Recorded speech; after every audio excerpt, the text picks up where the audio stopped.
Good evening, gentlemen. Active Aussie back with a part two, just a brief part two.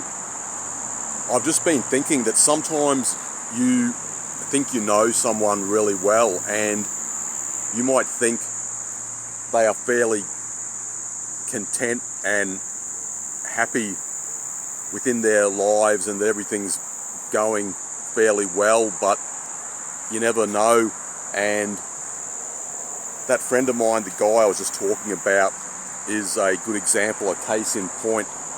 I meant to say in the last video, by the way, that I feel this guy suspects his wife is going to divorce him. Just had a bit of a slip of the tongue in the other video when I was talking about that. Didn't mean to say that, but I think he is quite suspicious, and that's just adding to his frustration and, you could say, depression.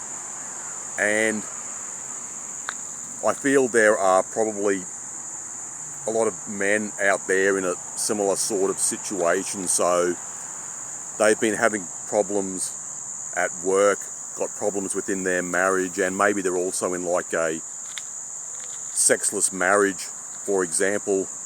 And I suspect there are millions and millions of guys in that situation.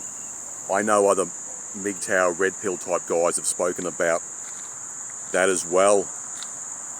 But you can never tell with some people. Like, for quite a few years, I felt this guy I know was really in a good place, but it turns out that's not the case at all. Just going to head back down to the car park, back to the car.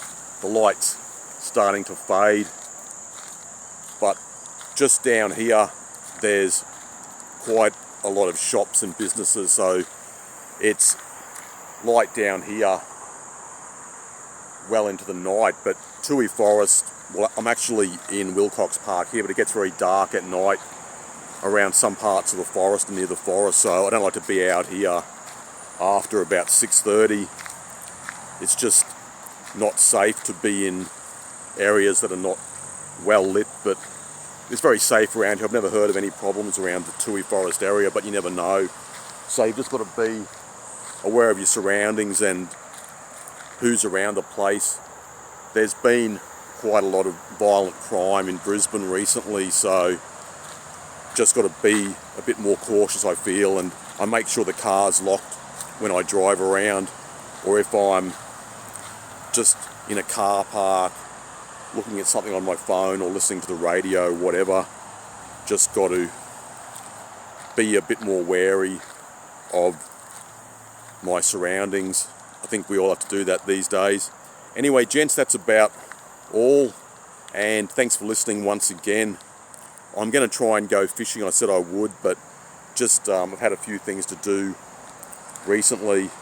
I'm going to the cancer specialist tomorrow afternoon to get my levels checked, so I'm hoping that'll be okay. Haven't been back to the haematologist for 6 months, haven't seen him for 6 months, so hopefully it'll be good news. Good news, it usually is, so I'll just have to wait and see. Anyway guys, that's all for now, and I'll talk to you a bit later.